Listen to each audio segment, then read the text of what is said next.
fans, thank you for listening to State of My Sports, where we talk about State of Michigan sports and State of Michigan beer. If you aren't following us on social media yet, please do so by searching State of MI Sports. Don't forget to subscribe to the podcast along with our YouTube channel so you do not miss an episode. For even more content, check out our website, stateofmisports.com. Before we get into the episode, we want to give a shout out to our sponsors. The Hops Brewing Company and Cafe is the official brewery of State of My Sports. Siciliano's Market helps us pick out the best Michigan beers for each and every episode. Also, Caleb from Mac Web Design helped us get our website created. So check out all of our sponsors and let them know that we sent you.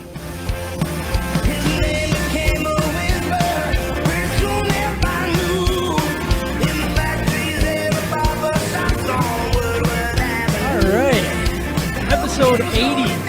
We're going to briefly talk about our 0-3 week for our football teams here in the great state of Michigan. We're going to talk about some keys to the victory if we can find any heading into this week for all of them. I mean, it's going to be tough. All three of them. Lions shouldn't be too tough, but it's Lions, so they'll make it tough somehow. Then we're going to have fun. We're going to have a good time. We're going to talk about, we're going to do an underrated draft, right? Underrated draft of our favorite sitcom / TV series characters. So we're going to try to have some fun. So please share all of your guys with us as well, so we can get you guys involved. It'll also help us maybe pick some that we haven't thought of yet. With me today, I got Ryan Waltart and Micah Smith. This seat is empty because Jarrett will be walking in any second. It's going to be kind of a surprise that we're already recording, but I got sick of waiting. So the more awkward, the better. Yeah, exactly. It'll be. I just hope he doesn't take down our wrinkly background. That's basically that would be terrible. That would be so bad. That would show the wall. Yeah, exactly, and the stairwell and all the toys behind there. But anyways, I hope you guys had a good weekend. It was a really tough one. I think the sports has been very tough. And my hockey team, we lost as well. So it was an 0-4 weekend for me, and it's just inexcusable. Somebody's got to figure it out. Unfortunately, Michigan's got some work to do, just in general. Yeah, the state of Michigan. I'm really talking a lot of different angles. We're at a crossroads here. I feel like with all of our teams. I think Michigan and Michigan State, which we'll get into a little bit more. It's like obviously you want to see them win and continue to progress. Where Lions, I understand if people are in that sell mode job because I'm personally not. We'll get into that later, but I can understand if people are getting to that point. But we'll get into that in a little bit. Let's, you know what's funny? I loved when we were talking over the weekend. I think we just had a group chat going on, texting each other and everything. And somebody brought up when's basketball season start? I think that was Kyle. Michigan basketball. Michigan State basketball. He just said that again. Oh, did he really? Yeah, he's recycling jokes. Yep. Oh, that's. Yeah. So he thought He thought that wasn't gonna come out. I just called him out basically. Right. Yeah. Well. But anyways, it is time to introduce our Michigan beer for episode 80. But before we do, I want to remind everyone of our partner, Siciliano's Market. They are simply the best beer store in West Michigan, located on Lake Michigan Drive, right between Grand Valley State University's main campus and downtown Grand Rapids. Wherever you live in West Michigan, it is worth the short drive for what they have to offer. Whether you know what you want or need some help from their expert staff, Siciliano's Market is the best place for that. They not only have a massive and up-to-date inventory of the best craft beer from across our great nation, they're individually priced so you can mix and match to build your own six-pack. They have, obviously, a great selection of beer, but they also have, cigars, wine, spirits, coffee, tea. They also have the biggest selection of wine making and home brew supplies in West Michigan as well. So go there for that as well. I keep saying as well. I don't know. It's because I'm just nervous. I think it's just one thing after another. I haven't done this in 8 days. So as well, we love the Siciliano's Market. It's part of the State of My Sports family. So it's who we visit to help us pick out every single beer. Holy smokes, guys! It's who we trust for our beer. I've been sitting here so long. I'm just overthinking now. But is this my fault or Jared's fault? Your fault. We started when you got here, so that's who we were waiting for. But they help us pick out our beer for each and every episode. So check them out and let them know that we sent you. I promise this will get better. Micah, please just start talking and save me from continuing here. Yeah, let me help you out. Yeah. So tonight I'm drinking from Transient Artisan Ales out of Bridgman, Michigan.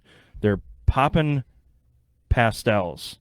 It's a sour wheat ale with peach, apricot, milk sugar, and vanilla. It's a 5%er, and this is very tasty. It's very smooth, and I can't wait to grade it at the end of the episode. Sounds good. What about you, Ryan? I like that can. Yeah, me too. This is why I wanted to drink this one. Is because it's got an RV on the. That's one of my life goals, to have an RV motorhome. This is recreational beverage from Watermark Brewing Company.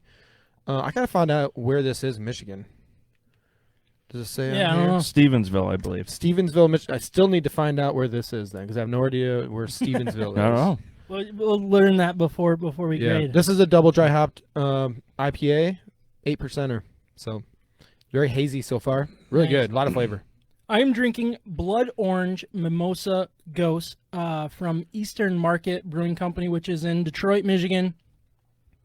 When I saw this can and I saw Blood Orange Mimosa Ghost, I was like, "Geez, I mean, come on, I cannot pass that up." It just all the flavors in there were awesome.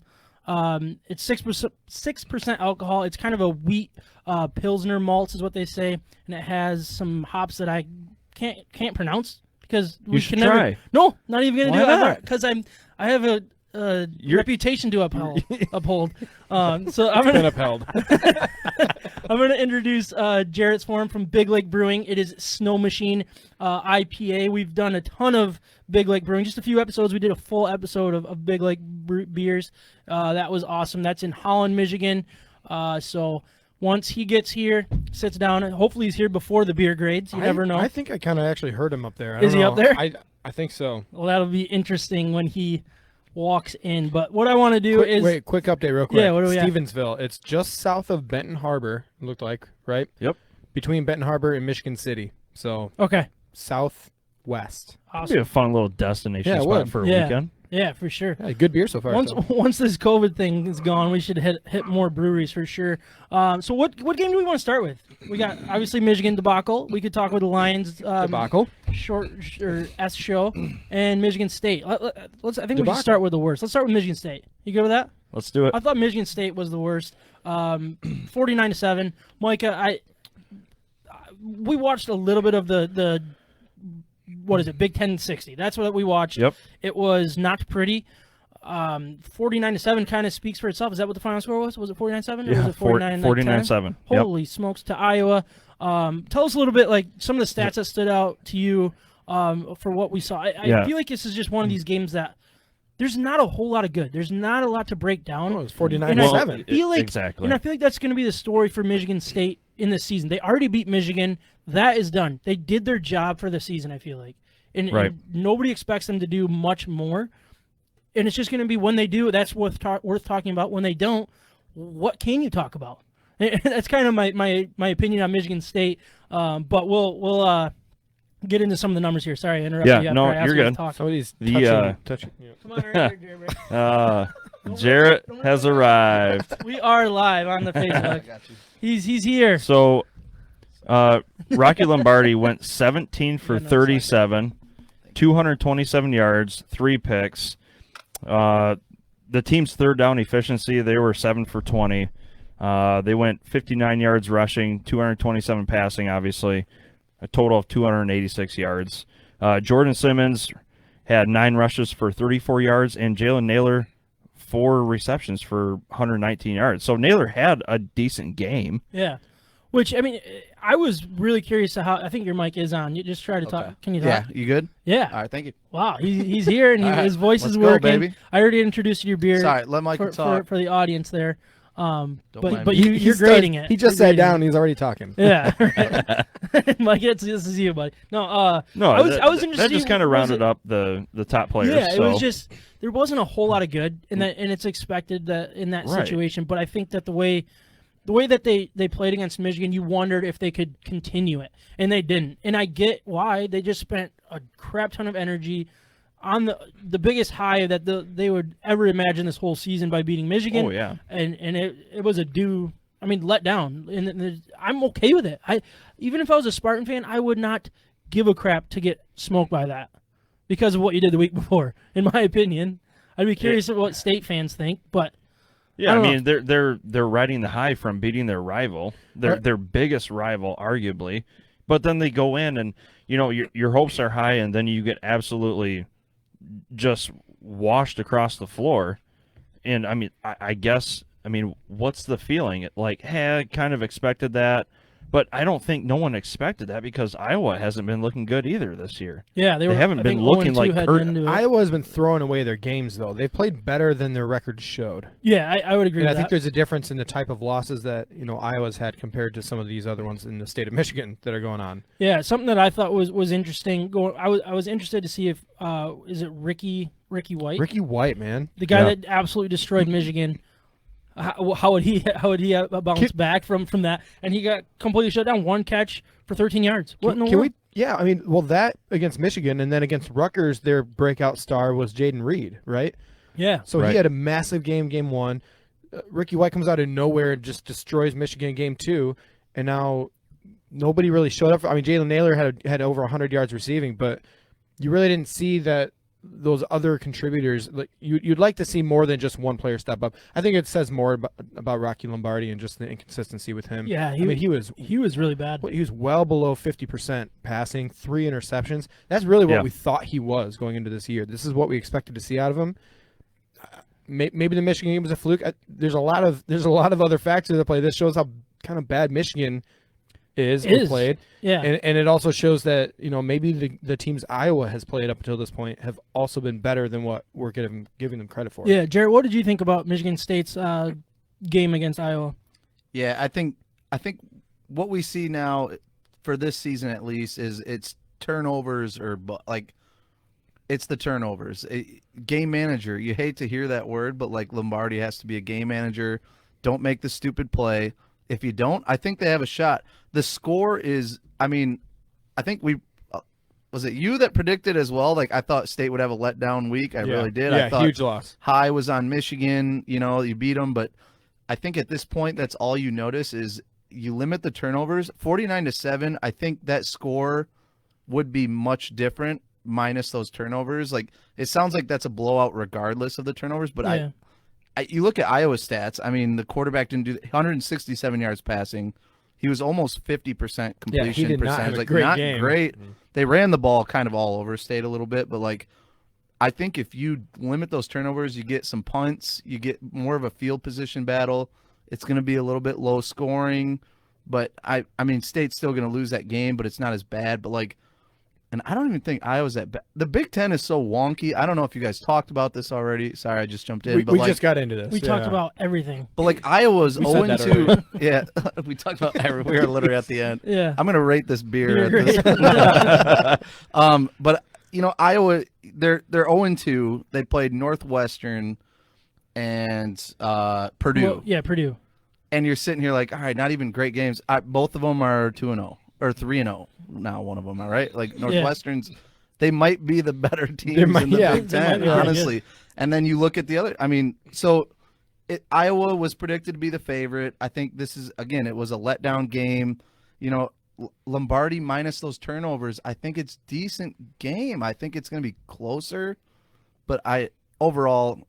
It kind of is exactly how I thought it was going to go. I do want to point one thing out is Peyton Thorne was the quarterback who came in just at the very end, right? Yeah, yep. So that has nothing to do with injury at this point. He was injured, and people were talking about how he probably should have been pulled due to injury at some point, but they kept him in. Okay. Now, I don't know. I'm curious of what kind of leash he's going to have going into this game against Indiana because if he has a couple interceptions, like that's becoming a trend. Then all of a sudden, the Michigan game is the outlier. Yep. And I think that's really what you want to learn here as from a Michigan State perspective is what team are we? Are we the team that can go out and beat a much more talented Michigan team? I think less than what we thought going into that game, but they still are way more talented and should be head and shoulders above you. Like, can they play up to that level week in and week out, or are they going to be manhandled by the rest of the Big Ten? I'm really curious of that, and it starts with the quarterback, and really from across the board, like what else do they have in them after that big? Well, game they played their against Michigan? cards. They played their cards. We see a little bit of their we know their depth chart at this point. Peyton Thorne will be the next guy in. Oh yeah, so that's a good something goes, if something happens or they're playing so badly week after week, he's going to be the guy that you see in there next. Yeah. Yeah. Well, the biggest surprise for me is how they were completely manhandled on the offensive line, defensive line, and that was the complete opposite of what we saw against Michigan. They were so physical against Michigan. That also shows how young college players and athletes can step it up when they've got the energy going, because it's a rivalry week. Yeah. So the saying in football is every given Sunday, but really it's like with when you're bringing in young college students, it's really any given Saturday, because you never know what they went through that full week of classes, and what kind of parties they were hitting and all that good stuff. Unless it's Michigan, Ohio State, and then we know. Yeah, then we know. Yeah, we know it's 70-point game. Walking in. But let's touch a couple more things on that. I did see that they had the punt return for a touchdown, and also I think it was a pick six at one point, or was it maybe a fumble recovery? I think it wasn't a fumble recovery. Yeah, it was an intercept. It was a pick six that they had, which added to the final score, but not really the stats and everything else. And a punt return, right? Yeah, and everything else that goes into it. But I do want to talk a little bit about the game against Indiana.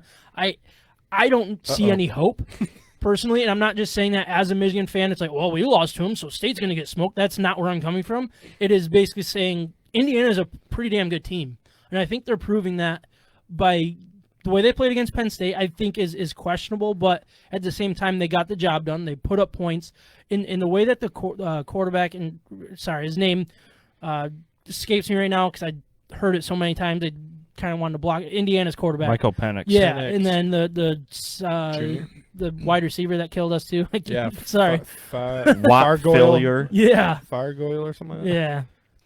Fargoyle, right? I think that was the tight end. Okay, good. Whatever. Write it down, Those guys, I feel like, can go out there and dominate a game. I don't see Michigan State. Look, Michigan State's not going to win this game, and right, 100%, right, Ryan?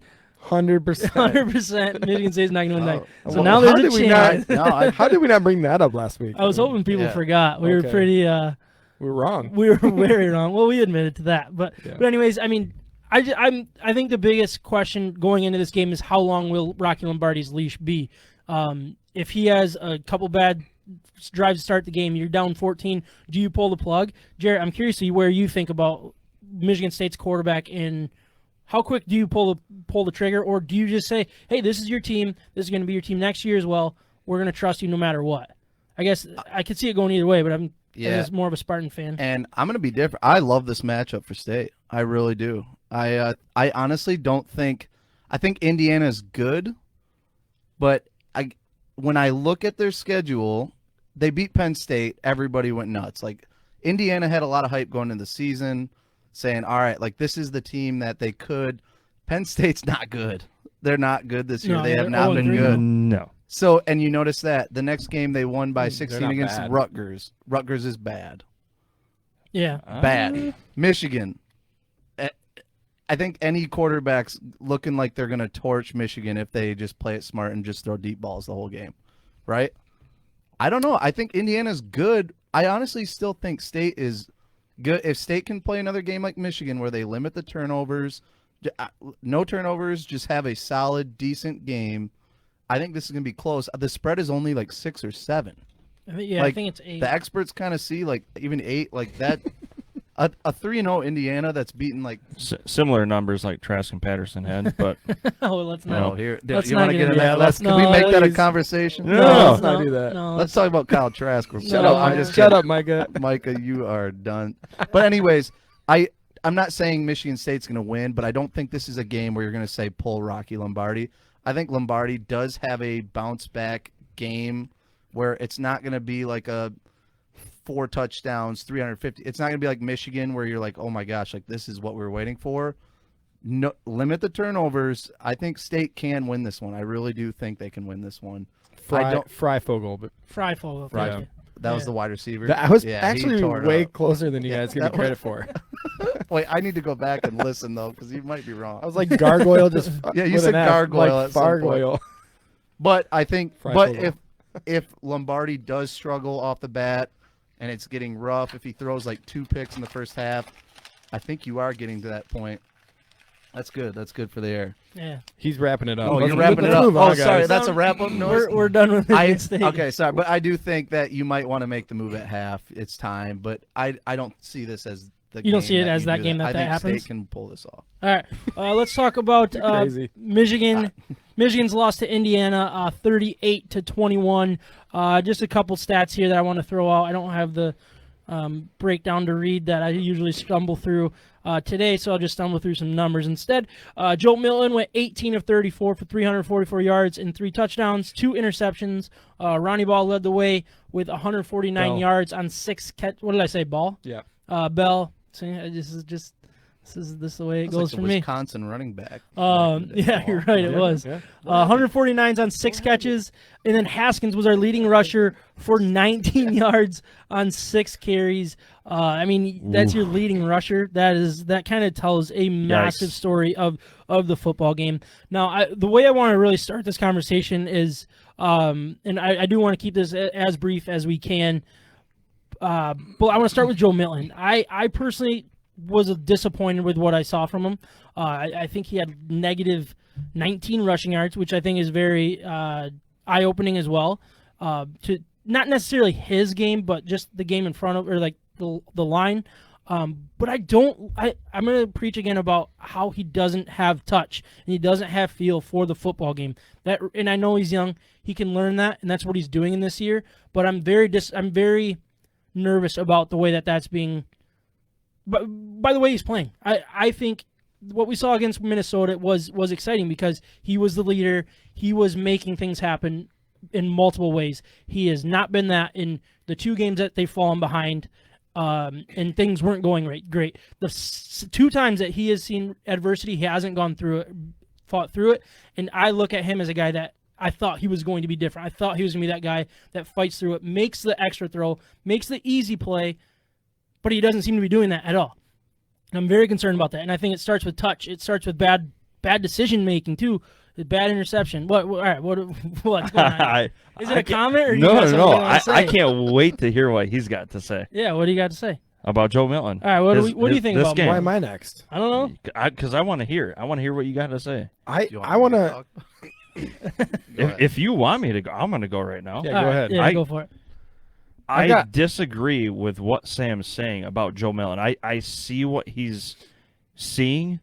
The numbers don't look good, but See, I guess that's where I would say it's different. I think the numbers look decent, but the eye test doesn't, in my opinion. See, okay, then I'm like the reverse guy because I don't think the numbers look good, and I actually think the eye test looks better than what it is. Yeah. He missed. He had probably 4, maybe 5 truly bad throws. I think he played a lot better than what people are giving him credit for. He's getting blasted from all angles on social media. I mean, fans from all over are killing him.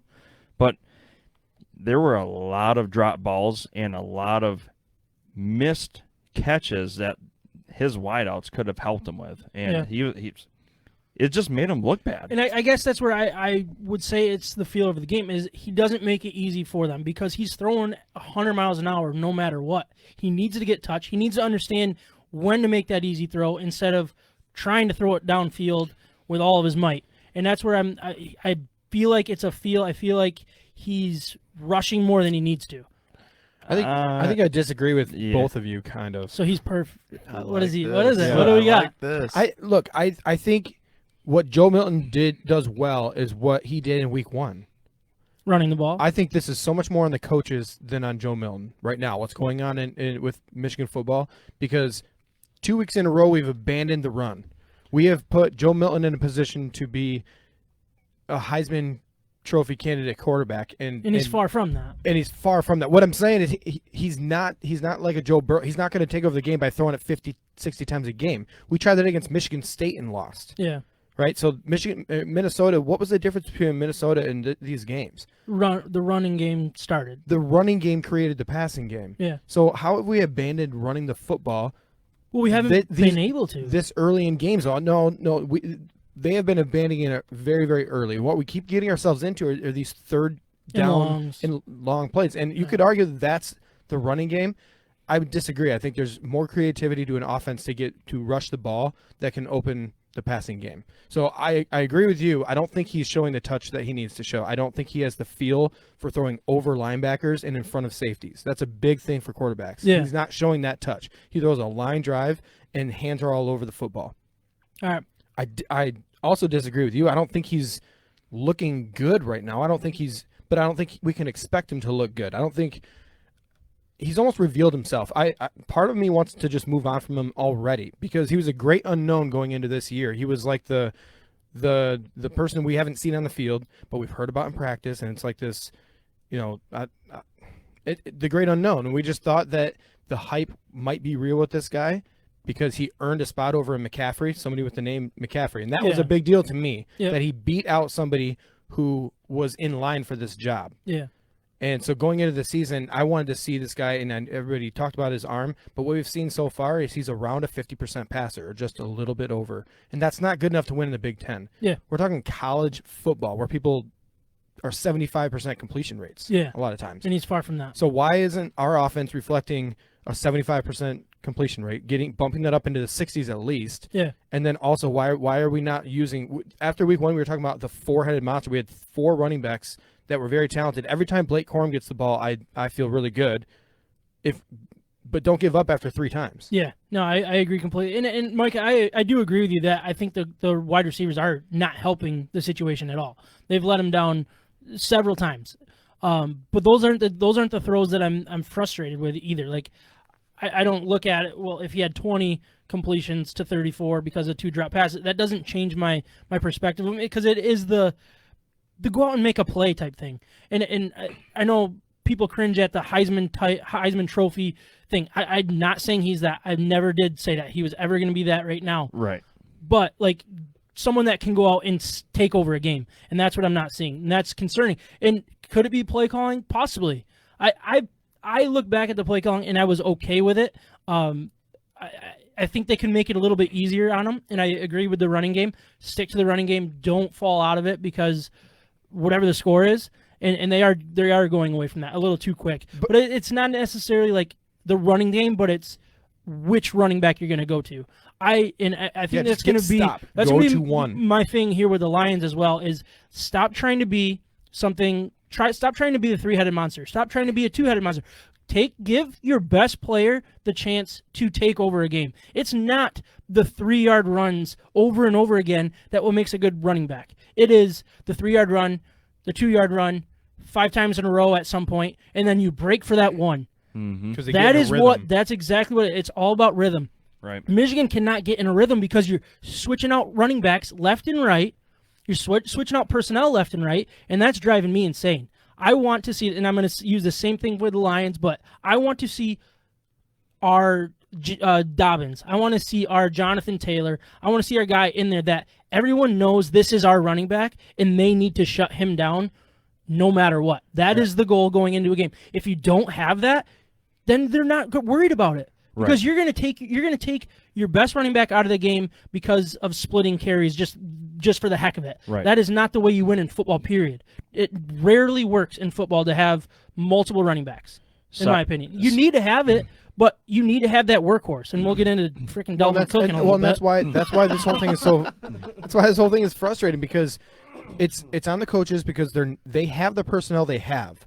They've practiced all summer. They were one of the few Big Ten teams that practiced all summer long. So they should know their team. They should know the personnel. And it doesn't feel like they're using the strength of their team for this offense. Because when they should be running the ball, they're passing it 50 times with Joe Milton. If you should know if Joe Milton is capable of leading a team with 50 pass attempts. Yeah. If he's not, number one, why is he your starting quarterback? And number two, if you know that and he's your starting quarterback because of all the other factors that you think he has, then don't design your play calls around that. So I think it's a failure on a lot of ends, and one is really frustrating that Joe Milton isn't as good as the hype was, which I'm surprised that happens all the time. But I don't know if he's not as good as the hype is yet. I'm not going to say that. I think media can say that Michigan fans are overhyping him. I honestly don't hear it other than people saying this is what everybody's saying about Michigan. You know what I mean? I don't hear Michigan saying, "Oh, this is the next." What's the guy in Ohio State? Was Justin Fields? This is the next Kyler Murray. Nobody says that. No. Other than like media says that. Somebody said it. And that's what drives me nuts. Ryan was pretty hyped. Ryan was pretty hyped about Milton. About Joe Milton. Look, I think the we reason, can be. again, no, hold on. What have we seen from Harbaugh from his tenure at Michigan? He has always gone with the most senior quarterback who's ready for the next step for the job over people that were more talented than them. And I've hated it every step of the way. This is the first year that Dylan McCaffrey was at the job, had the job going into the season. You're trying to wrap me up. I'm trying to make a point I'm just here. trying. I didn't get to talk yet. He's a junior, right? He was a junior going into it. He had 2 years to lead this team. We saw Joe Milton beat him out for the job. That's what made me hyped about this. All right, real quick, Jarrett, you got a couple minutes. Are we just talking offense or the whole game? The whole game. Yeah. Real quick. I'm going to be quick. Yeah. Going into the season, this is outsider perspective. I came in, the hype around Michigan. It is. Media kind of hypes them up every year.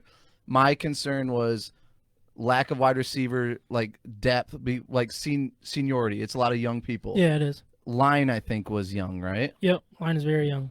New quarterback and secondary, very young. Those were my four. Where are they getting torched right now? All of them. Yeah. I think in maybe next year, maybe in a couple of years, I think you're going to be in a good spot where you're going to say, all right, now we got these guys that are juniors, seniors, and I think they're going to build into it.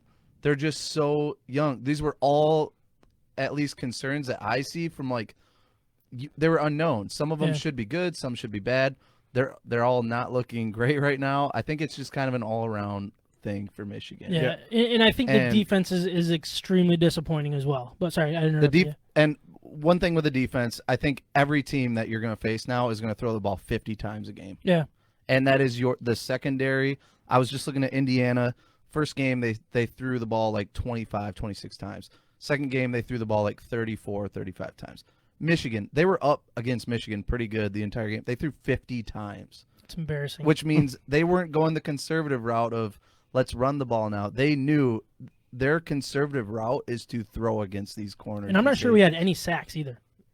That is where I was in the last 50, 2 games. 50 dropbacks and no sacks. That is exactly what I was going to bring up. 0 in the last 2 games. Yeah, we're talking about a supposedly elite group of defensive linemen. They're not getting to the quarterback. That was supposed to be their strong suit. That was supposed to be their strong suit. Defensive line is they're there. They're back. And it's almost like watching the Lions. And we'll get into that too. But it honestly is looking like the Lions' defensive line where they're slow. It's just a whole lot of closeness. Yeah. You get close to the quarterback. You can breathe on them, but you can't touch them. It's the same every time. They move. They put their hand in. They get a little bit closer. But there's time. The quarterback isn't uncomfortable. He stays in the pocket. And when he's throwing the ball, that's when the defenders are starting to close. You're not seeing the moves. You're not seeing the separation. You're not seeing the explosive burst. And we talked about Kwity Paye. We talked about Aiden Hutchinson. They're not the quickest athletes in the world, and we're seeing that right now. So maybe the offensive linemen are forcing them to the outside every time. I don't know what's going on, but they're not getting to the quarterback. Yeah, I was going to bring up Harbaugh, but I feel like we have plenty of season to bring him up and how we feel about him. How do we not bring him up? I think we can bring him up again next week when they lose to Wisconsin. So let's not worry about that right now. I do want to talk a little bit about the matchup against Wisconsin. I'm very concerned about Graham Mertz. He's the highest recruited quarterback in Wisconsin history. Everybody's loving this guy. What he did, it was only 1 week. They've only played 1 game, so you don't know a whole lot. He went 20 of 21 for 248 yards and 5 touchdowns. Yeah, it was against a terrible, was it Illinois?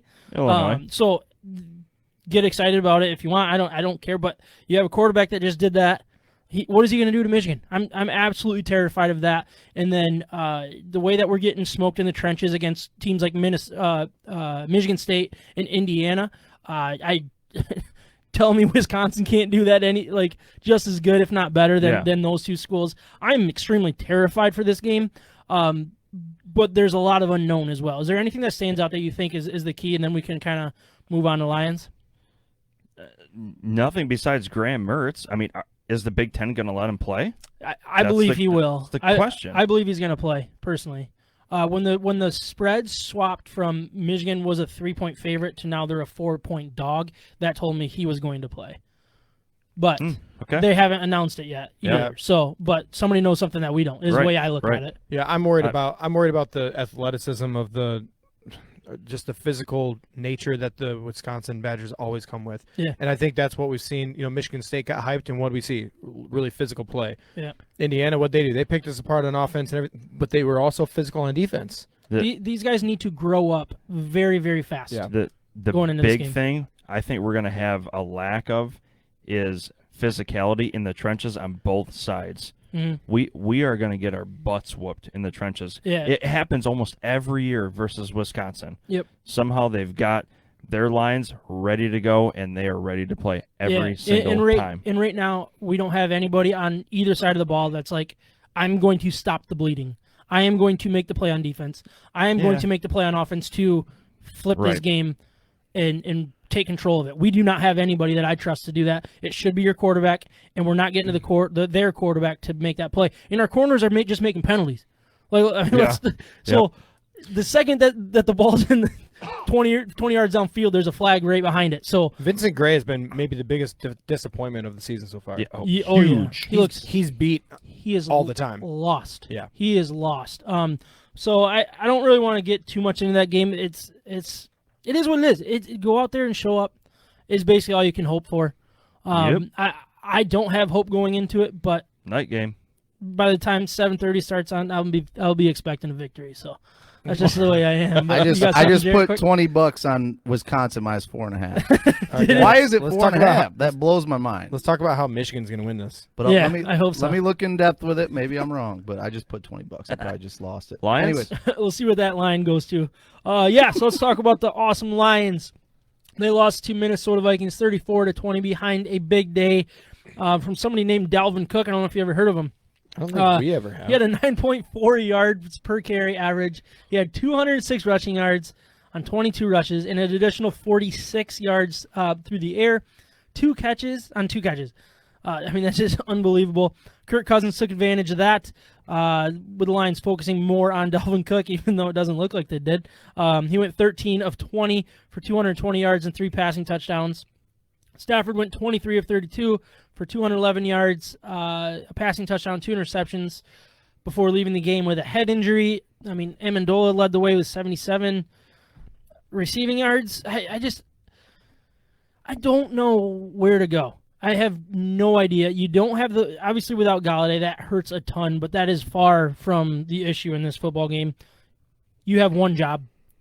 Stop Dalvin Cook or limit Dalvin Cook. You could have kept him at 120 yards, and it would feel good. It would have felt great.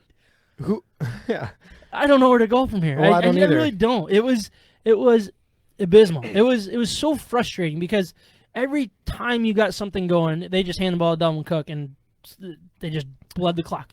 They got more yards. Got another touchdown. Yeah. It was just it was so frustrating. And then in the passing game, it's like, what are you going to do? Are you gonna go man to man so you can put 2 guys on Dalvin Cook out of the backfiall, and they get beat by the wide receivers, or are you going to play a zone where Dalvin Cook then dump it to him and go nuts? Yeah. So whose job is that? Is that mainly the linebackers? Obviously, it's the front needs to be able to clog these holes better, but these linebackers need to be tackling. We don't have anybody that can make a tackle on. I saw in a lot of those big plays, I saw a lot of missed tackles from the linemen.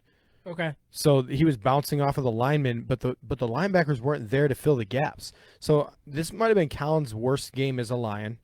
He got beat by Cook over and over and over, but he's not the athlete of a linebacker that is really comparable. And we were one-on-one with him a lot, with Collins chasing after him.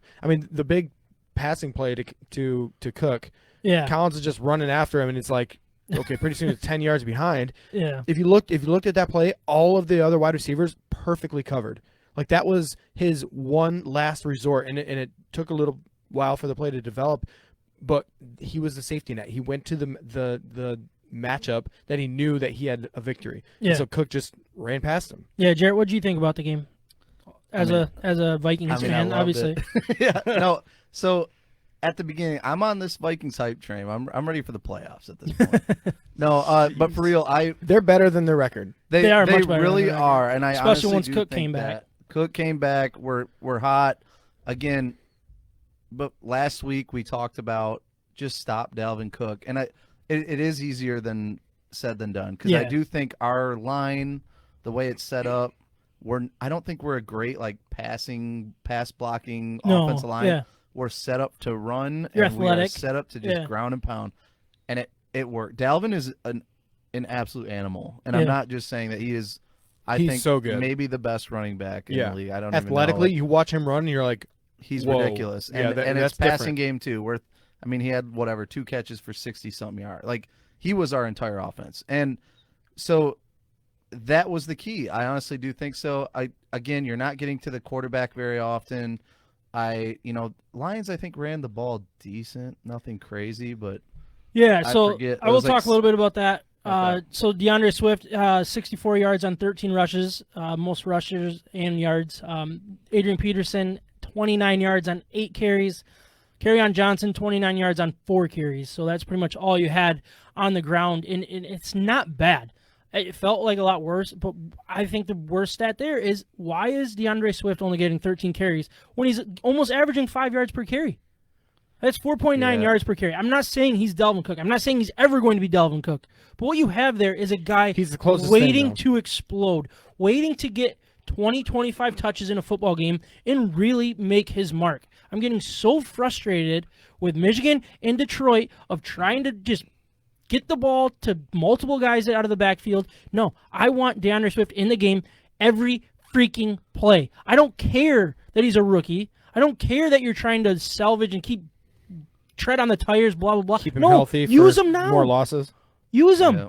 I want to know if we do have a true number 1 running back, so we don't think about drafting another one in the second round like we did when we don't know if Kerryon Johnson's ever going to be a number 1. Yeah. And look, I'm gonna go back to Adrian Peterson. I didn't like it. I liked it. I hate it now. I hate that he's getting these touches. If he was promised this, then that's a massive problem. Get rid of him. I'm sick of it, and it's nothing against him.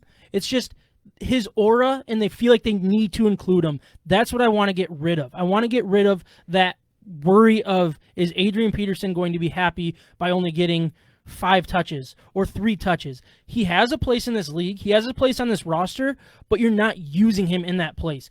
You're so worried about his feelings that you're not trusting the guy that you drafted in the second round to be your number 1. I want to know if this, like, Edwards-Helaire is getting so many touches with Kansas City. Why is that? Because their offense is unbelievable. Well, their offense is, their offense is unbelievable. But our offense, I don't want to say could be that, but at the same time, Le'Veon Bell's getting a lot, right? Do we know if DeAndre Swift, if he touches the ball 25 times, what is he going to do? There's no reason why he can't touch the ball 25 times. I completely agree with that. And I'm getting so frustrated by, 13 carries, 3 catches, 16 times. Why isn't he not touching the ball 25 times? And this might be the most he's had this season. I think it is. I think it is. This game was got out of hand very quickly at halftime. Yeah, and we missed another field goal. Which, what's going on there? What's going on with Prater right now? I don't know. Really, we missed a field goal. Okay, we were down 3 points going into the half, and with 40 seconds left, without any timeouts, they drove right down the field. It was like the easiest drive I've ever watched in my entire life. It was like 4 plays. And was that Cook who just walked into the end zone there at the end? I'm sure or was that that Abdullah? I don't remember if. Abdullah. Hey, how about Abdullah getting a little? Good for him, man. Little payback. For the record, half of this anger is because of Stu, because his team beat mine in men's league. So it's half of his fault. Done, Stu. Not half of his fault. A quarter of his No, fault. but look, we were down 13-10 going into half with 40 seconds left with no timeouts going into the half, and they just, I think it was 4 plays. Yeah. 4 plays. They go in and score a touchdown, and then the very first drive coming out of halftime, they scored another touchdown. And guess what? Now you're down 27-10, and it felt like it was just too much. Yep. At that point, 27-10, you have to change everything. Change your whole game plan. Whatever you had going in the first half, throw it out the window, because now you have to score a touchdown and score fast. The crazy part is there were times that it was like, okay, if we can get in the end zone here, it's a 1-possession game. And then Stafford throws a pick. Yeah, the pick. So I think Stafford deserves. Did not have a good game. No, he didn't. I mean, he looked really good. He just had a couple really bad throws, I thought. I'm sick of, though. I'm sick of this offense with the whole dink and dunk, like West Coast offense style. Like, when has that been Stafford's strength? Yeah, it's not. Is it like going back to what we were talking about, Michigan and the strength of Milton and everything? That might be his strength, but Stafford, he's a gunslinger. Throw it down the field. Yeah. Let him show off his accuracy. Throw it a million miles an hour, 15 yards down the field, like he does every single time we get into a 2-minute drill. Yeah. We don't have to go the hurry up every time, but be creative. Let him be who he is. Design this offense around Stafford. Yeah. Not around a principal or like a a strategy from the offensive coordinator. I'm sick of that. Every time we get a new offensive coordinator, they think we're going to we basically end up throwing it shorter and shorter and shorter and shorter. Right. But if that's the case, why? Your wide receivers, we talk about, like, it's not like you have speed guys. You have tall guys that can contest, catch. Like Stafford's throwing in tight windows, but you have wide receivers that's not their game. You ain't throwing little 5-yard passes. Give me 10, 15 yards down the field, and I will give you a ball that you can possibly catch. Yeah. That's their style. That is how they're good. Yes. I feel like Galladay, Marvin Jones, they have length. You can run a 15-yard route and turn around. Like, Yeah. that's what they're good at, those contested catches. But then that also opens up those, Hawkinson and maybe even DeAndre Swift, if they ever start throwing the ball to him on a regular basis. Yeah. Throw those underneath routes, but you have to clear out before you do that. Yeah. I'm so sick of these out routes on 3rd and 2 where we don't get a first down. We get a completion. Stafford did everything he needed to do, but we run a yard and a half. It's almost like we want 3rd and 1. Amendola, how many times with Amendola this year have we seen 3rd and 2, 3rd and 3, little out route, get tackled, and 4th and 1? What are we going to do? We will always be conservative and punt that. Yeah. I'm so sick of seeing that. Yeah, I'm really sick of the way this is. And it's not just the coaching, and it's not just, like, it's just the frustration as a Lions fan. It's just it's it all. It's everything. It really is everything. If they win, I think I don't this know. shows how average, number one, that the Lions really are. Like, I don't know, their offensive line, super average, okay? It also shows how little depth we have. We lose Tracy Walker as a safety, and now we have no matchup for Dalvin Cook. Really, we were one player away from not having any matchup at all. No your corners, answers. You talk about your corners. You lose Trufant or something. Guess what? They're gonna pick on you so bad. Exactly. With whoever's out. Look, like, our corners actually played a pretty I thought good they game. played pretty well. They yeah. did. They did a good job. And that was Warrior's worst game this year, I would say. he also didn't start. I didn't know that. So he was coming in, and they actually started Coleman, Trufant, and Okuda. And Okuda actually played pretty well. He gave up probably two big plays. Yeah. But Warrior also got beat, but he was coming in here and there. So I don't know, maybe a little different strategy. Yeah, I don't know. We'll see. So, I mean, basically where we're at heading into this game is a must-win, obviously, unless you're in one of those just tank modes. I'm personally not there. What, you got more? I just want to say today was good news for us people that are 3-5 right now because did you see Goodell came out? Did they announce it? I missed it. If there's enough COVID games, it's yeah, correct. 8 so like teams. if one game gets canceled. If that I don't what know, I don't know how many exactly it is, but if there will be 8 teams in the playoff in both sides, if there's enough COVID games where they have to shorten the season. Correct. To 16 games. Yep. Us 3-5s are only 1 game back, baby, from 8 spots. Wait, so can we you are explain that to me like I'm 5? Okay, so all right, so there's 16 games in a season. Explain it to Okay, them got like it. So say like they're say like the Vikings Lions got canceled, and we couldn't make it up. Yep. And then say next week the Vikings still have COVID. They're breathing COVID like Puff the COVID All right, Dragon. let me catch up. Oh, got it. Yep. And then COVID Dragon. and Dragon then we is lost 5. another game. But say the NFL is like, because COVID's kept picking up now at this point. There's 4 games that are in limbo this week for the NFL. Like, so they're saying if there's enough suspended games, they're going to say no, we're not doing a 16-game season. We're doing 14-game season, but within like a 16-game stretch almost. I'll And name so the they're games gonna that I'd say like to see the Lions. they're going to say game we're get not going to canceled. screw over some of these teams that were maybe going to make the playoffs, but like since it's a shortened season, we're just going to throw them in the playoffs because they could be good. All right. I think So it gives us a better shot. Yeah, definitely. We let's could get in. cancel the Buccaneers saying there's a game, chance. the Titans game, Yeah, give and me the the other good Packers games. game. Yeah. Are those are later in the year though, right? Yeah, let's cancel those 3 now. I think that's and then after we flu can- season, so we should be okay. man. Yeah. You never know. Well, Stu anyway. says blow the whole thing up, man. Blow the whole thing up. Okay, I'm mostly game with that, but it's not coaching. See, that's when people start going to the coaches with the Lions, I will argue all day because this is not a coaching problem. It never has been. How many coaches have we agree. gone through? This is higher than that. Yes, I When- agree. All right. This is my one question because I really don't know. And I know, like, all right, I know Patricia's a defensive mind. When have you had an offensive-minded coach? Caldwell wasn't he? Caldwell was supposed to be offense.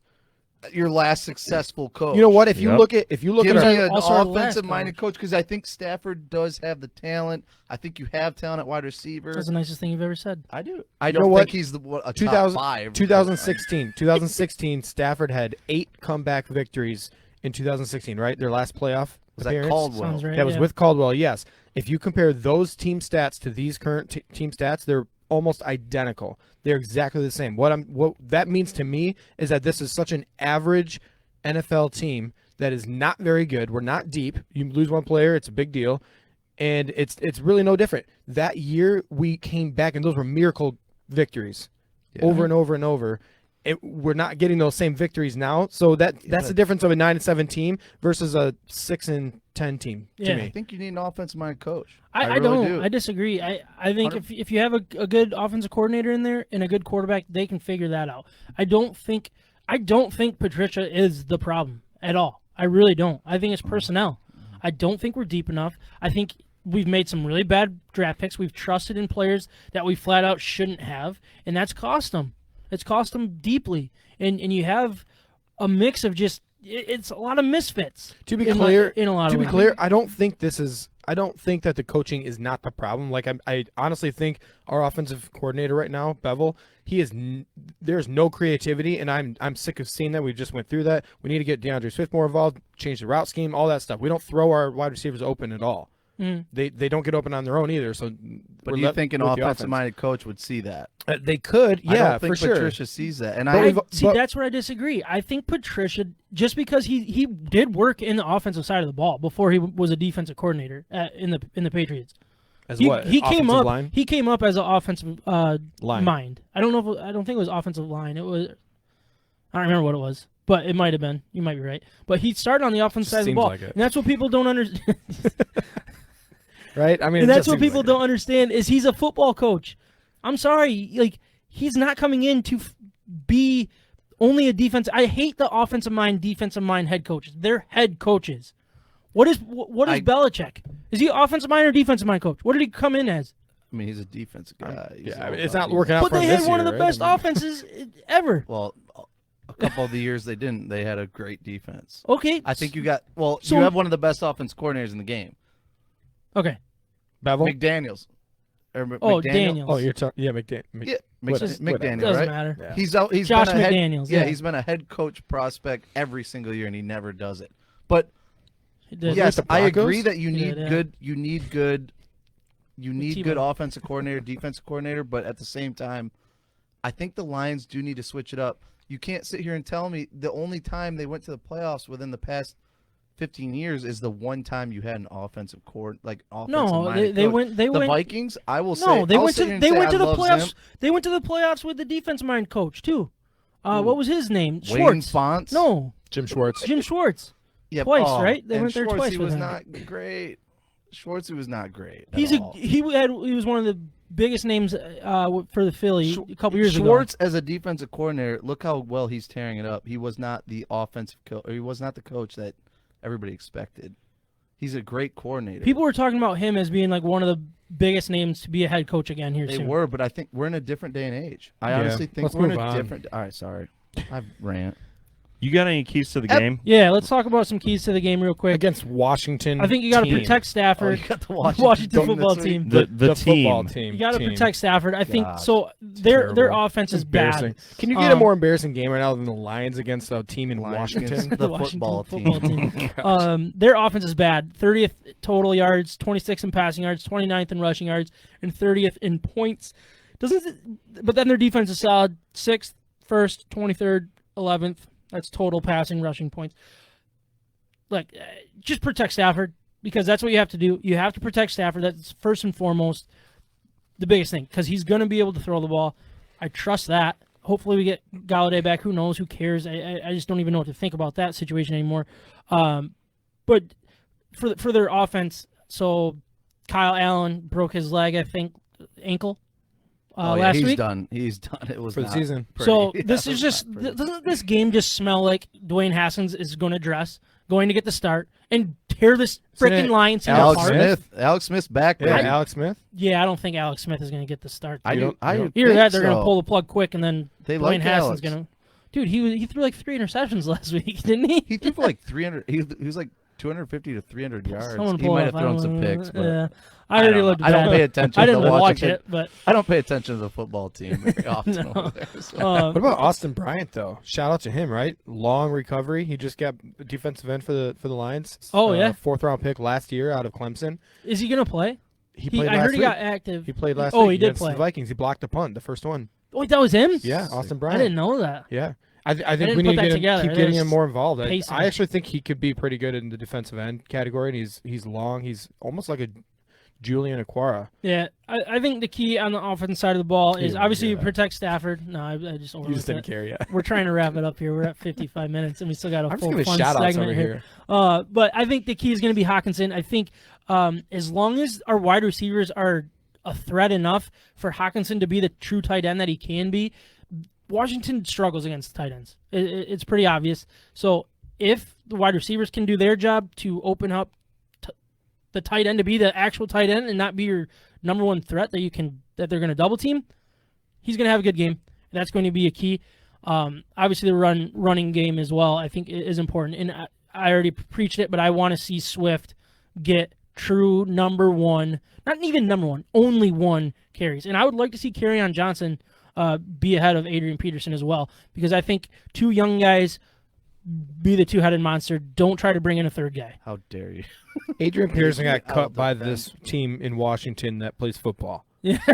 He got cut He by just them. played the Vikings, and then he's playing the Redskins. He's just playing two of his former teams. I didn't even Which think about he went into the Vikings game saying, "Hey, I'm gonna have a big game. This is my former team. I'm gonna." Yeah, he didn't, and he said it again this week. I'm like, dude, just shut your mouth. I don't want you to have a big game. Just shut up. What? What do you I'm mean done you with don't him. Want him to have a big game? I'm done with him. You give him Sam 3 doesn't carries? like him. I do like him, Apparently not. but I hate the way that he's used. No, you hate him, I did hate him for a long, long time. dude. But, Ryan, do you have any thoughts heading in this game, or is it just win? Yeah, if they don't win, then coaching staff's out of here. I mean, Yeah. I think the fan base alone will probably put the pressure on. Yeah. And I'm done defending them if they're losing these easy games, especially with all the players that they do have active. And then we can start talking tank.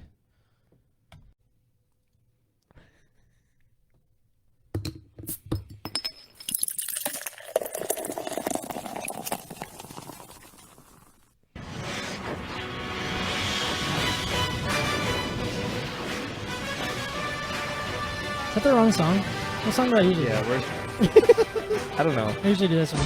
There we go. There This you is our go. draft music. You know that music. You know the music. All right, we are going to have a draft.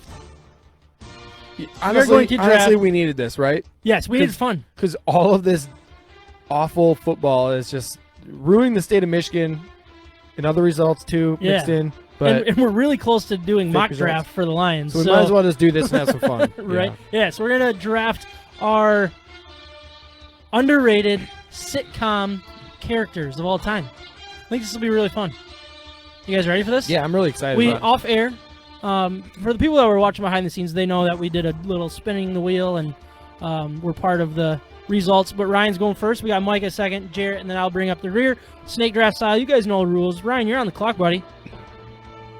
All right, guys. I have like 7 of these picked out, which a little while ago I had 0. So this is pretty awesome. I'm trying to prioritize this by thinking about who you guys might end me up too. picking. Me So too. I'm gonna go with Wait. Oh, the pick is in. I am gonna go with Winston from New Girl. Ooh, USOB. That's a solid number one pick. Not I even on my list. I thought somebody would go there. Winston is hilarious. His reactions to what's going on, like, don't get me wrong, Jake Johnson or Nick, By whatever. Winston, you mean Is he the runner Schmidt. guy that's funny? Yeah. he took Schmidt. Huh? Because Is he Schmidt the is runner Winston guy as that's well. funny? The runner? So yeah, all the roommates. Wait. The skinnier one. I just He's the black guy. Hold on. Oh, what? Wait, you want the picked him? black Winston or the white Winston? Black Winston. Okay, all right. Just want to make that clear. What's going on? Look, New Girl is hilarious. I think Jake Johnson is awesome. Like he's like the reason why that show is super funny. Yeah, But Winston and his little one-off comments everywhere, I just think it's hilarious. he was Which excellent. one's Jake? You keep bringing up Oh, Jake. Nick. Sorry, Jake Johnson Oh. is his name. Okay. His real name, yeah. I think he's Non-TV the- name. Correct. Bad fish. All right, Jarrett, you're on the clock, buddy. What are you talking I am I thought on the Mike- Or clock. Micah, you Yeah. are on the clock. Mike ain't Thanks. picking my first pick. Pick is in.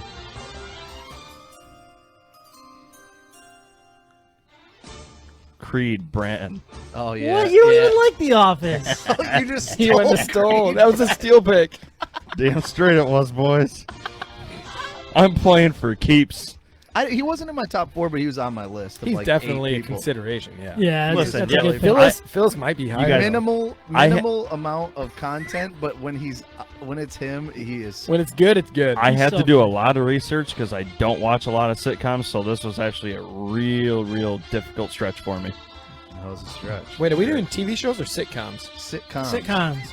Gosh dang it! All right, Jarrett, you're on the clock. All right, the pick is in.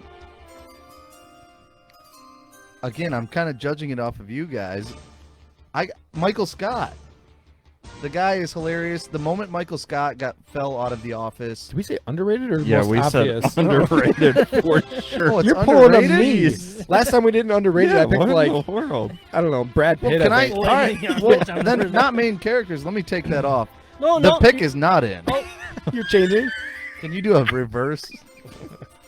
There it is. classic. It's There very it is. confused. It's very confused. Underrated. My whole list just flipped. You What can about? pick your favorite. Can I go? I'm just going favorites. Because Do it. if You people can do what you voted, they want. would just see the names and just say. To be that honest guy's with you listed. guys, you can do this however you want. Like we're not gonna get kicked off the air because of this. We're doing horror movies now. We have people monitoring this very closely, Yeah, so we can't mess apparently. up. Okay. Oh, Well, because shoot. my I didn't know next that. man, I have a lot of main characters. That sucks. We have a Republican there watching and a Democrat there watching. So it is being monitored by everybody. Right, so by the Democrats each side. right here and the Whoa. Republicans Yeah. way over there. Yeah, Whoa. exactly. Oops. All right. Well, gosh, dang it. Is your pick in yet? Yeah, come on, man. You I got can't pick Michael You can Scott have then? Michael No, Scott. you can't. Yeah, That's yeah, a main pick character. it. No, pick it. You Pick can it. have Michael Scott. You think he's underrated? That means you think he's No, better he's than not what people underrated. rate him. I'm gonna go. All right, so Ooh. underrated. I wrote Michael Scott twice, and I'm gonna have to cross it off No, twice. yeah, cross it off because if you want really true underrated, Phil Dunphy. God dang it! Are you kidding me? Phil Dunphy is seriously. that is who I strive to be as a father. No, I don't know you who said this Michael is. Scott. You said Michael Scott. No, my Phil gosh. Dunphy I is don't know my who this boy, is. and he's kind of a main character, but nobody would really think. of Always him. funny? They're always Oh sunny? my hilarious. Gosh. He's like the ultimate Phil dad. Dunphy is my. Who is he? That is who I want to be always as a person. Who is he? He's so The good. dad from Oh, Modern Dad from Family. Modern Oh, Family. okay. All right. All right. I Anyways, don't watch Phil Modern Dunphy. That's a good pick. Okay. Um, Get rid of these guys. I'm gonna. Damn. That's who I wanted. That's who I wanted with my first pick. But my pick's in.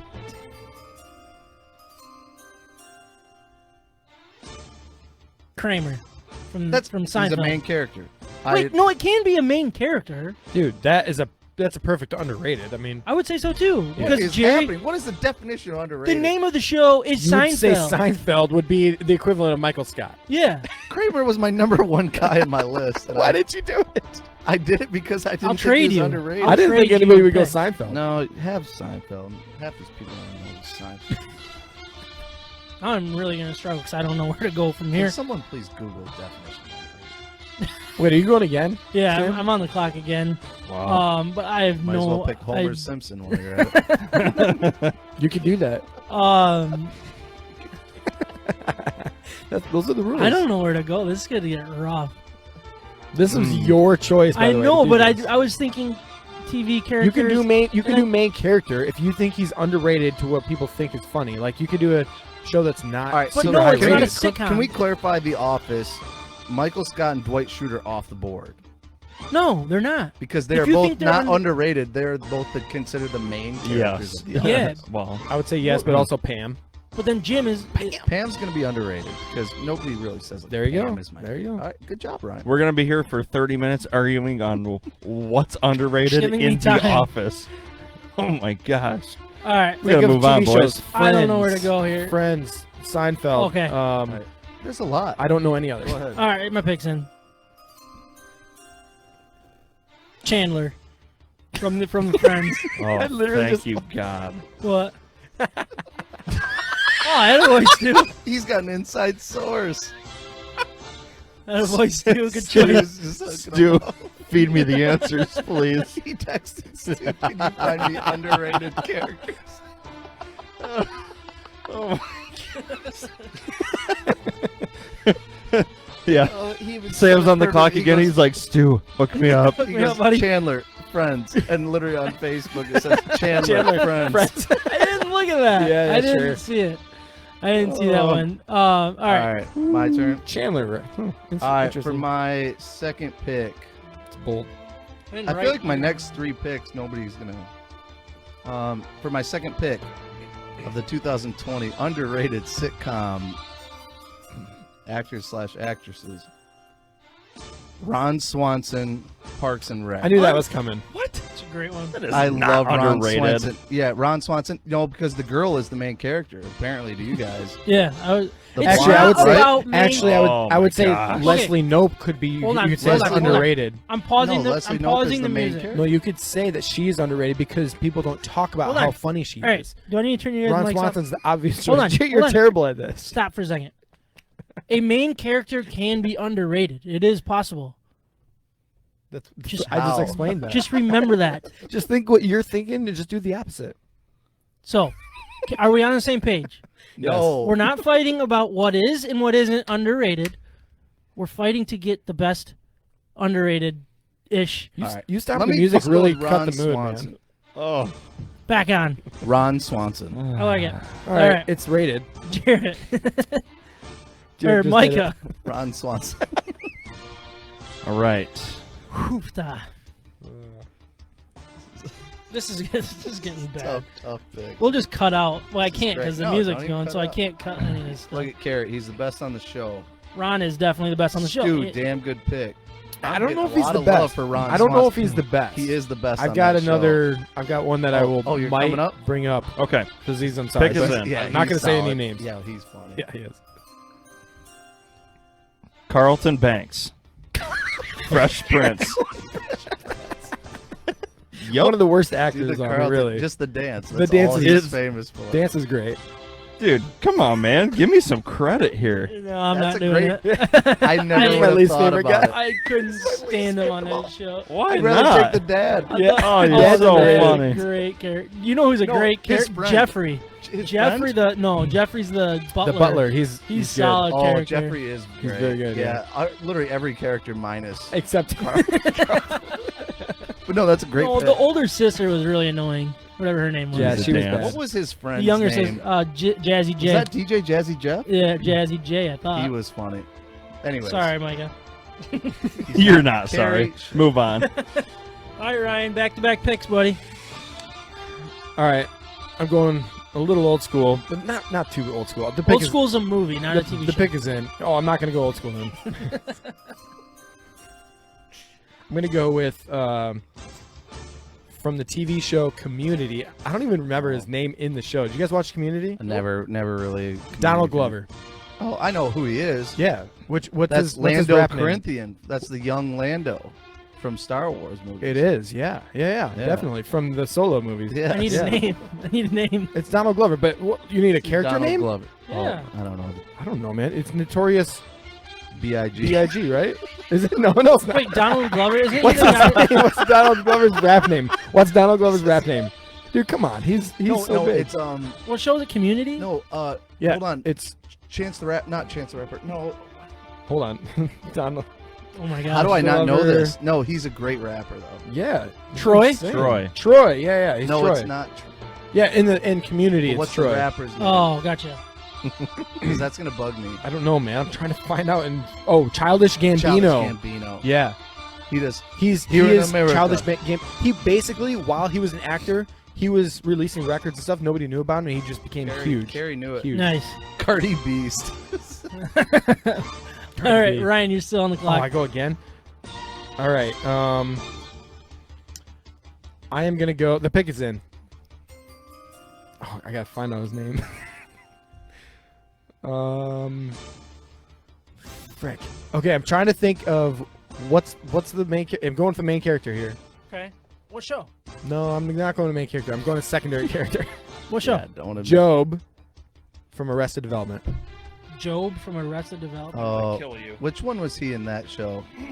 The idiot who the illusionist. Oh yeah. He's fun. His He's- voice is yeah. among the best. He's so funny. Got the I deep almost went with voice. the dad because he's super underrated too, but Yeah. Job. That's a great choice. All right, Micah, you're next. Job with a G too, by the way. Yeah, That's it's hilarious. Gob. Oh yeah. Gob. Gob. Oh, dang it. George Bluth. The banana stand. It's The lined banana- with the It's yeah, lined- banana stands the There's best. always money in the banana stand.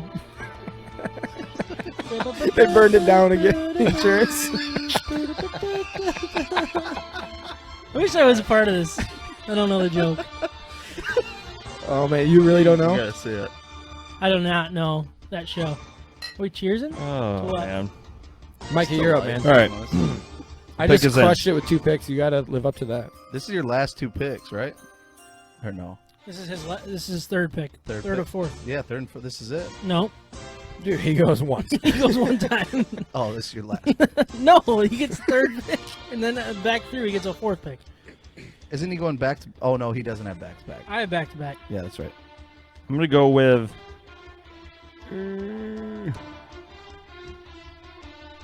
God dang Is your it. pick in? It was.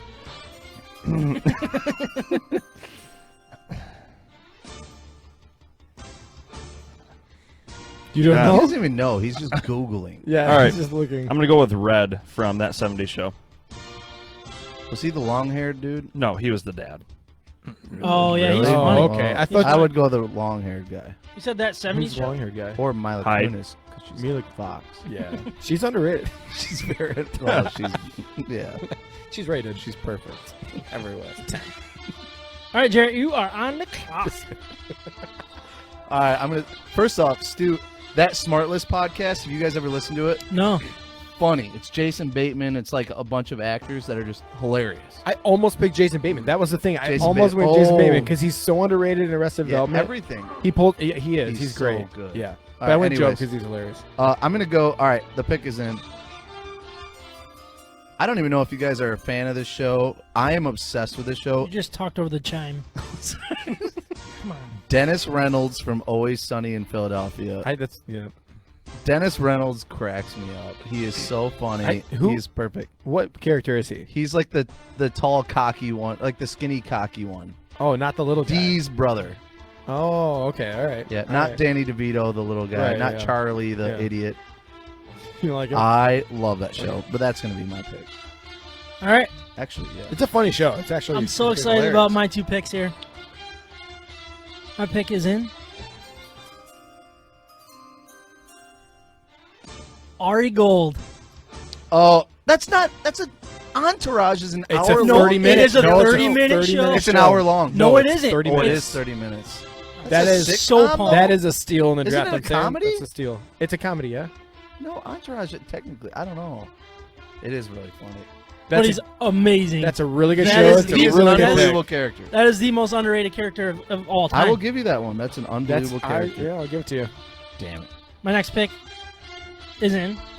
That's actually where we got the name Ari. Is it? Yeah, for That's- my son. Wow. Ari Gold.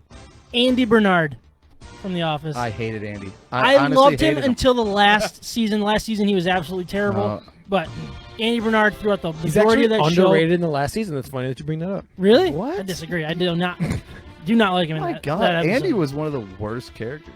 Early on, he was good. No, he never. brought a- no, he he was brought a lot of annoying. He hype. was too annoying. Brought a lot I of hype. like him a lot in Lot that of show. pep. Well, I think it's very important to says the a show. lot about who you are. All right, Jarrett, you're on the clock. Do better. Well, you've struck out 2 times.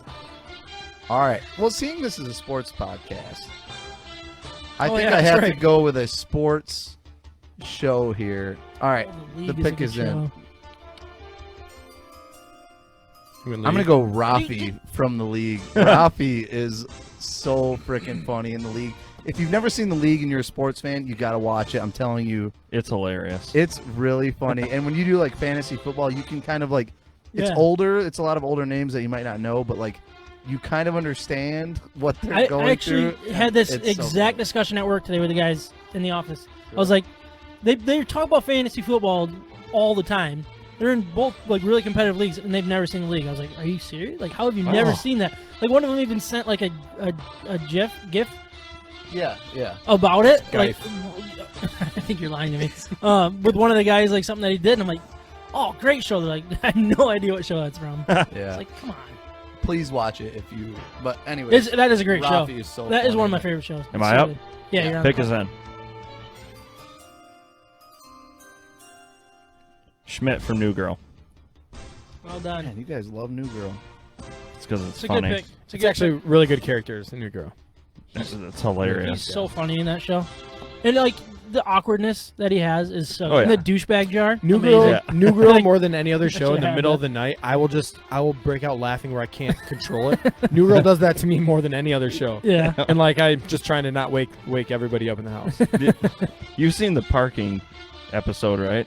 Where they discover No. they have a parking spot and they all Oh, fight that, for it. yeah, that's a good one. That was one of my favorites. Yeah, that's a good pick. All right, Ryan, you are finishing our draft with your pick.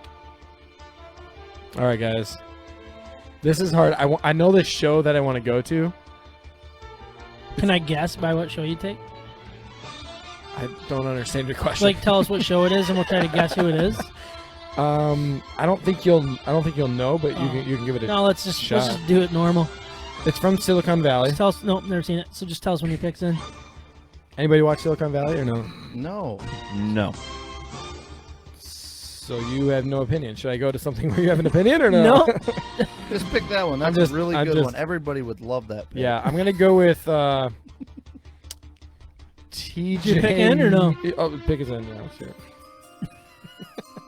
Gotta stick to the rules, guys. No, the pick's not in. I'm gonna change it. Sitcoms. Hit that button again. Switching bits. Yep. I am going to change this. I'm going back to a lead character. I'm going Andy. Oh, pick is in.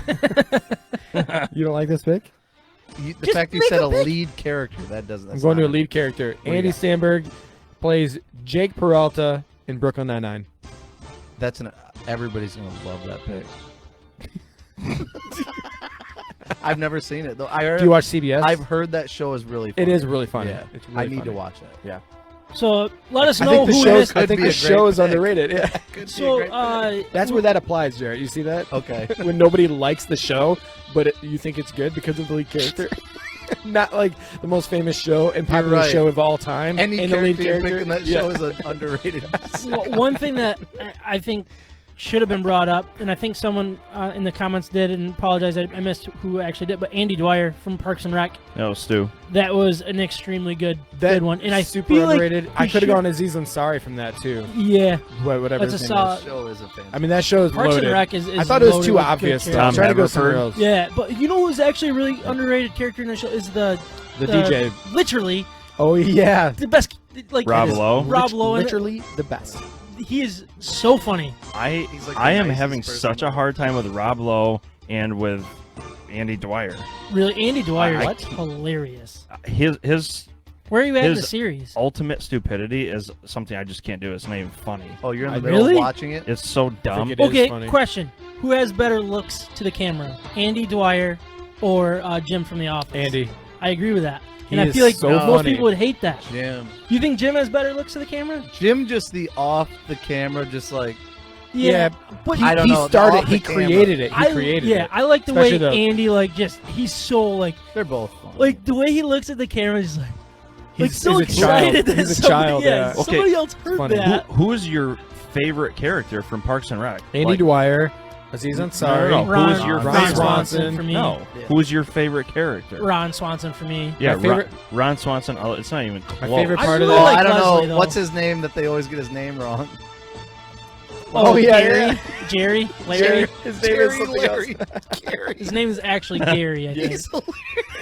The fact that Yeah. they always say his And then he name just wrong. deals with it every single time. What's the They funniest treat part of the him whole so show bad. is when they're like, birthday cake. You can say your favorite cereal is.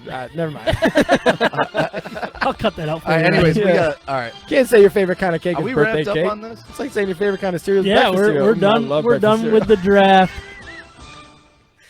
I'm oh, sorry, perfect. guys. That music just cut right at the perfect time. So I take it back. let's wrap this podcast up here. But Let's do it. Let's change the music, and then Ryan, you ready? No, not at all, man. What do you want me to do? You know what to do. Oh, I know that music, though. Attaboy. So I know that it's time to make our DeHops Brewing Company Cafe picks of the week. Before we do that, I'm just reminding you guys to stop into DeHops Brewing Company Cafe for some of the best beer in West Michigan. They have a family-friendly atmosphere that's perfect for whatever you have going on. If you mention Stand My Sports, you get a nice little discount when you carry out a crowler on your first pint. When you dine in, whatever your beer of choice is, we're sure DeHops will have something that you like, just not whatever. Just as much, if not more. There you go. Keep an eye out for some of their great beers at your favorite local beer store. Or if you can carry out a 6-pack of their double dry hop New England IPA 7 Secrets. Also Stand Delicious, which is their incredible juicy IPA that is packed with mosaic hops to create notes of pineapple and citrus, soft on the palate, and just enough bitterness to pull you back in for another sip. Or check out their World Beer Championships Silver Medal Award winning Shadow Box, Dark Lager in 6-packs, or on draft at the brewery.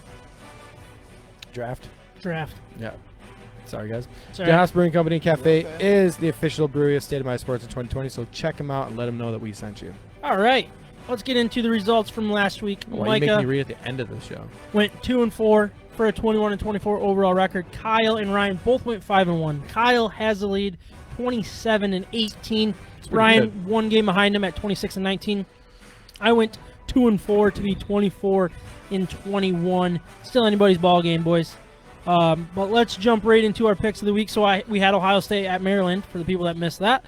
That game got crossed off the list because of COVID cancellation. Is it off? So we're going to jump over. We just pulled an audible here. We're going Notre Dame at Boston College. Boston College is plus 13.5. Ryan, Kyle, Jarrett, you're making Kyle's picks today. Yeah. And you're going first because you have the lead. It's Notre Dame. What's the spread? 13.5. Yeah, I love Notre Dame in this one. I actually think Notre Dame is a legit team this year. They're tough. Ian Book's playing out of his mind. I think their defense is actually pretty good. A lot of people made the excuse that Trevor Lawrence was out of that game, but that backup is actually pretty damn good. And I think Notre Dame is solid, and I don't think Boston College is going to be able to show up, even at home. Again, no fans or anything. 38-20, Notre Dame wins. Give me the spread, minus 13.5. Ryan. Yeah, I agree. I'm going Notre Dame here. I thought Notre Dame matched up athlete for athlete with Clemson, which is a really difficult thing to do. And they just shut down ETN, right? I mean, True. Good for Notre Dame. I'm going Notre Dame. Yeah, it makes sense. I think they're prepared this year. They're not going to have that letdown game. I know people get nervous about the Boston College matchup because it's burned them before. But no, it's an easy win for them. Micah. Notre Dame. That brings us down to one of our in-state games. We got number 13, Wisconsin at Michigan, who is a 4-point underdog. Jarrett, start us off with this one. All right, I think Wisconsin is very good, and I think they're going to – it's the same thing. We've seen only one game of them, so I guess it's kind of hard to tell. But, again, that quarterback prospect, best that Wisconsin never really has a good quarterback prospect. They finally do. I think they're going to expose – it's going to be closer. The spread just seems so weird to me. Yeah. And I think Michigan opened as a favorite. And then that's switched. Crazy. So very quickly. I think it's going to be close, but I think Wisconsin, again, I already put $20 earlier on the podcast on Wisconsin. 30-24 Wisconsin wins. Again, I think Michigan's defense is going to get exposed. But anyways. Ryan. I think Michigan has something to prove in this game. And we see the athletes that they have on the field. They look lost at times, but they're still athletic. They're still strong. They're still fast. Their defense could get exposed, but I really think if they limit the touches to Joe Milton and we get the running game more involved to get a little bit more creative and make the easy throws rather than trying to make him be a superstar out there, I think Michigan really has a chance in this one. I'm going Wisconsin. Man, you beat me to it. Holy smokes. All right. I don't think any of that will happen. I think the way you started by saying Michigan has a lot to prove, I agree with that. Yeah. And I think that because they do. I think they're gonna be a little bit more prepared than we think. Do I expect them to win? No. But I'm gonna take my team in plus points. That's the way I'm gonna do it. I'm probably stupid to do it. I'm probably gonna be wrong. But I'm gonna roll with my team. I'm gonna take Michigan. I'm taking Wisconsin. Michigan's got a lot to prove, and there's a they're 13 next to Wisconsin, and I don't see any number there next to Michigan. Yeah. That number disappeared. It's just not going to be pretty, man. All right, we'll jump down to Indiana at Michigan State, +8 at home. Jarrett. Yeah, so I kind of mentioned earlier, I do think this is a game where just looking at the number or just the rankings and the way you've seen Michigan State so far, I think it's easy to say a lot of people might put money on Indiana. Watch out. I think this is a good matchup. I really do. State will limit the turnovers. I think they can kind of hold. They will. They will prove it. They will lose this game. I want you to prove it by taking Michigan State.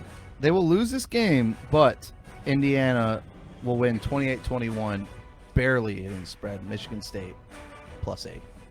Ryan. That is bold. That's a bold guy, choice. my friend. I'm a bold guy. Bold move, Cotton. That is literally bold. I think Literally the boldest decision anybody's ever made on this podcast. I think Indiana's good. I really do. I mean, after what I saw, they beat Michigan at every part of the game. They were better. They were deeper. They just made the plays when Michigan was not making the plays. Yes, I'm comparing them to Michigan, but then they also beat some teams that they couldn't. You know, Michigan was a circle game for them. Penn State was a circle game for them. They haven't. I think they're good. I think Indiana's going to destroy Michigan State. That is me. I'm going to go Indiana. I'm going to Indiana also. This year they seem like the most complete team I've seen in my lifetime of Indiana, and they're putting together good wins when they're supposed to. Whether the teams they're playing are bad or good, they're winning when they're supposed to. They're on a mission. Yep. That's the way I look at them. Got a couple NFL games now. Here we go. We'll start with the Colts at the Titans, just because. I don't know why I chose this game, but I did because there's not a whole lot of good matchups out there. It's a Thursday game. Oh, it is a Thursday game, isn't it? That's why I took it. You're right. You do it every week. Thanks for clearing that up for me. So we got Colts at the Titans -2.5 on the podcast. Because that's what we always do. Like, I have no idea why we did this. What is it? The 1 week where I picked it was like Browns versus someone. I was like, why are we even Bengals. Yeah, he's like, he explained it to the listeners. And you told me Thursday night game. All right, start us off, Jarrett. All right, so I love the Titans team. When I actually just sit there and look at great ground game, Derrick Henry, again, might be the best running back in the league, minus Dalvin Cook. But they have a good defense. Tannehill is just great in that offense. I love Vrabel as coach. The Colts are good. Phillip Rivers is kind of on and off. Titans win 27-21.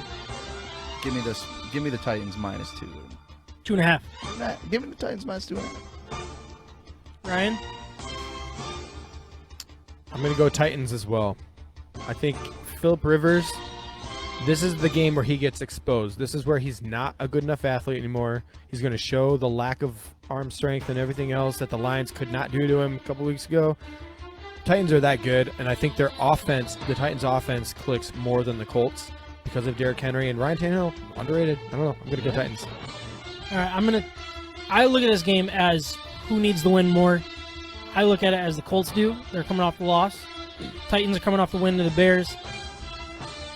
I don't know who's going to win the game. I like both these teams a lot. I like the way they play. Pretty similar teams, I think. I agree with that. If they had Marlon Mack, they'd be able to run the ball a lot more, but they don't, so they can't. I'm going to go with the Colts to cover the spread. I'm going to go with the underdog. Okay, I'm going Titans. Attaboy, tighten up. Yep. All right, we're down to our team here, or my team and Ryan's team. Just half of us. That's Half all. the Michigan sports. It's like Joe Milton's completion percentage. Gosh, dude, too soon. We got the Redskins at the Lions. Lions are -3.5. Jarrett, tell us why you're taking the Lions. You know what? It's crazy. Listen, It's like less than the point, dude. yeah. So the people don't even have a damn nickname. Football team. I will never pick them because they don't have a nickname. I think Alex Smith actually has a decent game, but this is pass rush is very good for the Redskins, but I don't think their secondary is very good, and their offense is just garbage. Lions win 27-17. thanks to good field position, Stafford has some pretty easy drives within their own side of the field. 27-17. Ryan. I thought you were going to say my name next. It's the same every time. Well, that's why I thought that.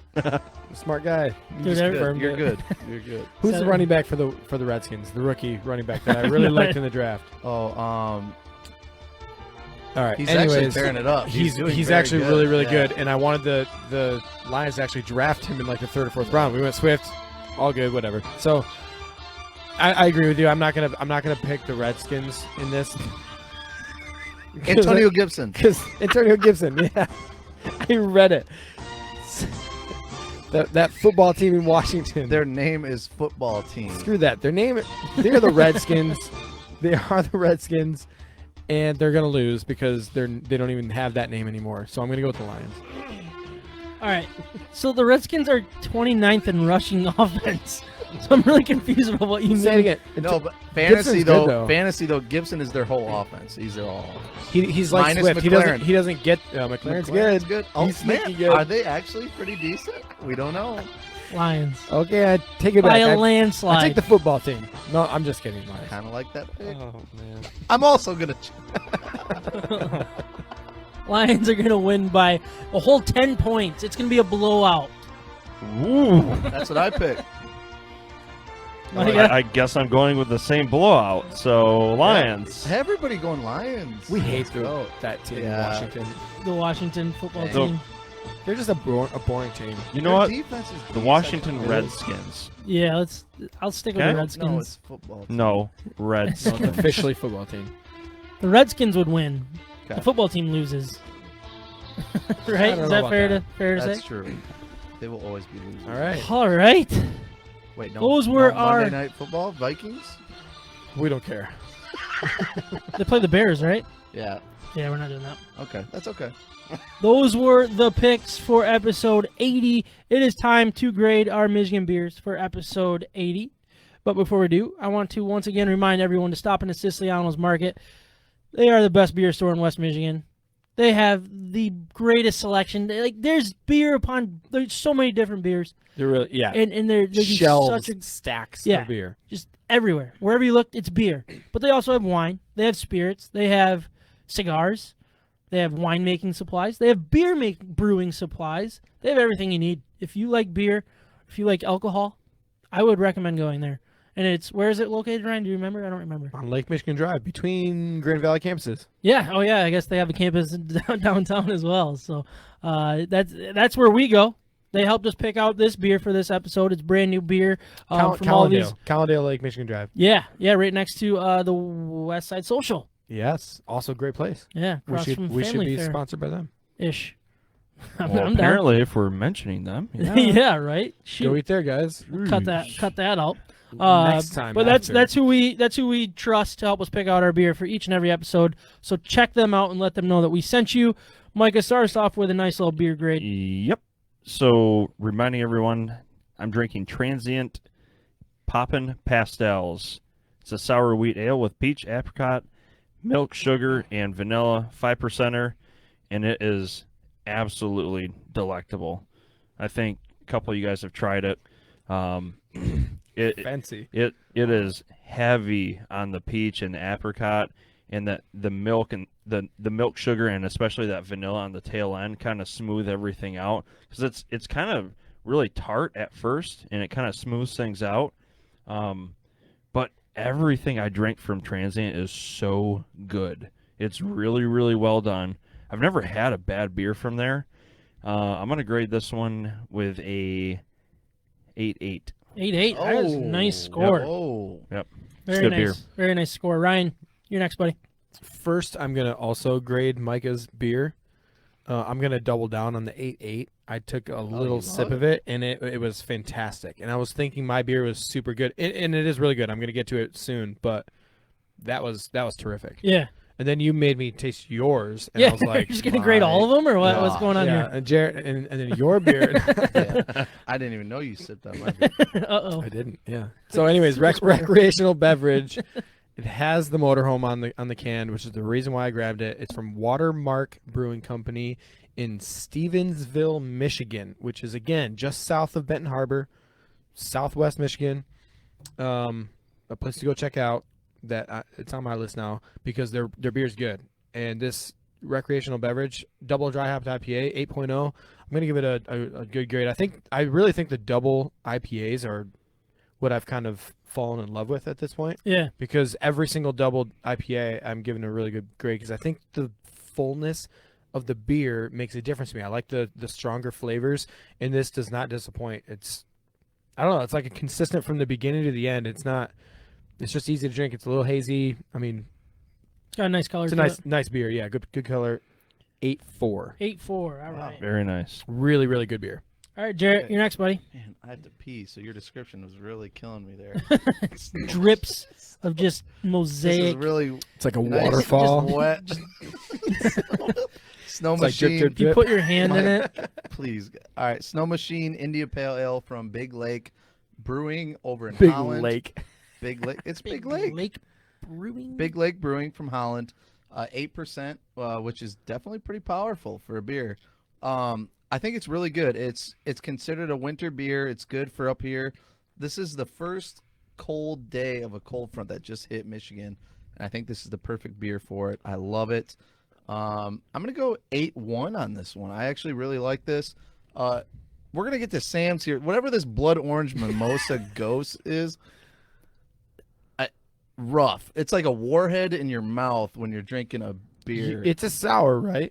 It's a sour, and So, I boy, mean, is did it you- sour. Did you know that going into your drink? Or I don't no? care what it is. I think it just hits you. It was automatic. My face just clenched. It did, actually. I give too. it a negative 4.6. Just kidding. Go ahead. No, Sam. I'm drinking from Eastern Market Brewing Company. It's the Blood Orange Mimosa. I disagree with you. I think this is an excellent beer. I am a massive fan of it. I really like the sours are really growing on me a lot. It's a dang good beer. I think Arvon helped that a ton with that awesome episode that we did there when we just drank sours upon sours.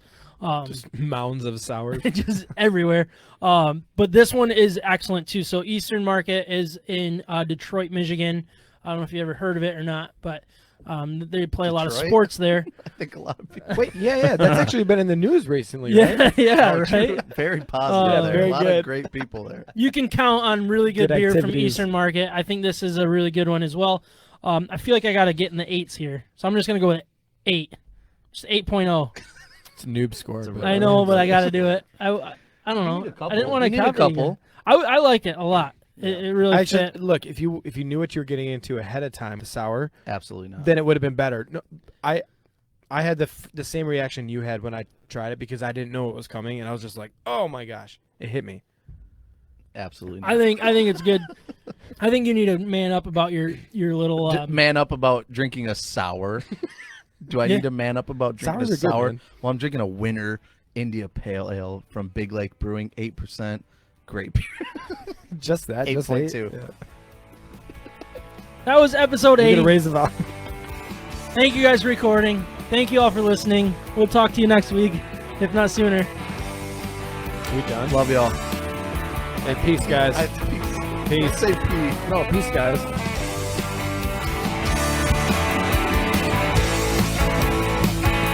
People like to tell me I'm gonna burn out soon, no, maybe worse. Running on coffee and 90 proof. Oh, I ain't worried about the chorus, even the second verse. Long as I'm breathing, I got nothing to lose. I'm living 6 feet down, doing 27 over, and I don't quite give a damn. I was going late, but rust up their hands. Thank you again to all our great sponsors, the House Brewing Company and Cafe, Siciliano's Market, Mac Web Design. Also, thank you to Paradise Outlaw for allowing us to use their music for our introduction, Detroit Hustle, and for our out 6 feet down.